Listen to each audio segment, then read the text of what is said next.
అన్యాయము చేయు వారి ఇల్లు అన్నమాట. మీ ఇల్లు ఏ ఇల్లు? నువ్వు ఇంట్లో ఫ్యాన్ తిరుగుతుందే, అది న్యాయంగానే సంపాదించావా? నీ ఇంట్లో ఫ్రిడ్జ్ ఉంది, అది న్యాయంగానే సంపాదించావా? నువ్వు నడుపుతున్న బైక్ ఉంది, అది న్యాయంగానే సంపాదించావా? నువ్వు వేసుకుంటున్న డ్రెస్ ఉంది, న్యాయంగానే సంపాదించావా? ఏమంటే మీ ఇల్లు కట్టుకున్నావు, న్యాయంగానే కట్టుకున్నావా? నీ దగ్గర ఏమైనా న్యాయం ఏమైనా కనపడుతుందా? అన్యాయం చేత సంపాదించిన వస్తువులు ఉన్నాయంట మీ ఇంట్లో. ఒకసారి నాకు ఒక ఆవిడ తెలుసు, ఆవిడ వస్తువులు తాకట్టు పట్టేదన్నమాట. పడితే నేను ప్రార్థన చేయడానికి పిలిస్తే నేను వెళ్ళాను. పాస్టర్ గారు అండి అంది, ఏమ్మా మా ఇంట్లో ఒక బిందు ఉందండి, కంచు బింది. ఏ బింది? మాట్లాడండి అమ్మా. కంచు బింది, ఇత్తడి బింది. బింది తెలుసా? బింది తెలుసులా? కంచు బింది తెలుసా? ఎలా ఉంటుంది? తెల్లగా ఉంటుంది. ఎలా ఉంటుందమ్మా? ఇత్తడి బింది మిగిలిపోయిందంట. పాస్టర్ గారు మీరు అట్టుకెళ్ళిపోండి అంటే నేను అన్నాను, ఈ బింది ఎలా వచ్చిందమ్మా అంటే ఎవరో తాకట్టు పెట్టి మర్చిపోయారండి, మరి అందులో న్యాయం లేదు కదా, నాకు వద్దులే అన్నా.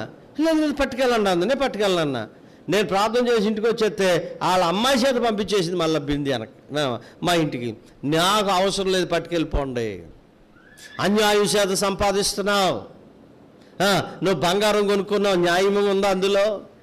నీ కష్టార్జితం ఉందా అందులో? ఎదరో నెత్తిమే టోపీ వేయడమే కదా.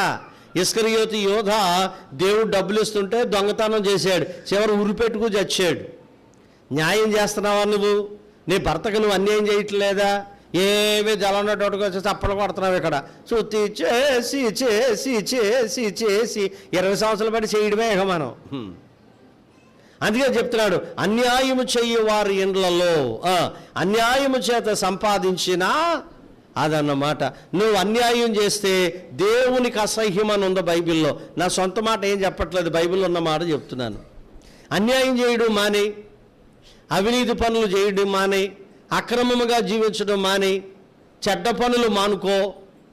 ప్రభువా నేను మానలేకపోతున్నాను, ఈ అన్యాయం నుండి నన్ను తప్పించిన ఆయన, ఈ అక్రమం నుండి నన్ను తప్పించిన ఆయన, ఈ అవినీతి నుండి నన్ను తప్పించిన ఆయన, నిక్కచ్చుగా వ్యాపారం చేయడానికి సహాయం చేయను ఆయన, యథార్థంగా వ్యాపారం చేయడానికి సహాయం చేయను ఆయన. కొంతమంది పనిలోకి వెళ్తారు. మొన్న ఆ కిష్టయ్యగూడెంలో ఒక అతని గురించి చెప్తుంటే విన్నాను. ఏమండి మీరు చెప్తున్నారు బాగానే ఉంది, కిష్టయ్యగూడెంలో ఒక ఆయన ఉన్నాడు, మరి పేరు ఎందుకులేండి అన్నాడు. పర్లేదు చెప్పయ్యా పేరు అంటే, ఎప్పుడోకప్పుడు మళ్ళీ మీరు వాక్యంలో చెప్పేస్తారు, నాకు అర్థమైంది నేను చెప్పను అన్నాడు. సరే ఏంటి కథ అంటే, పనిలోకి వెళ్తాడంట, ఎలా చేయండి, ఇలా చేయండి, అలా చేయండి అంటాడంట. వీడు మాత్రం గట్టు మీద నిలబడతాడంట. ఎంత అన్యాయం అండి. మళ్ళీ మాతో పాటు కూలి పనులు తీసేసుకుంటాడండి, బొకాయిస్తాడండి.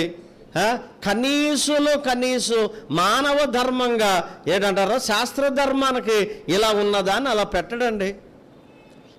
ఎన్ని మాటలు చెప్తాడండి, పని మాత్రం తక్కువ, మాతో పాటు డబ్బులు తీసేసుకుంటాడండి. ఇది అన్యాయం కాదా? ఆ డబ్బులు నీకేమైనా అరుగుతాయా?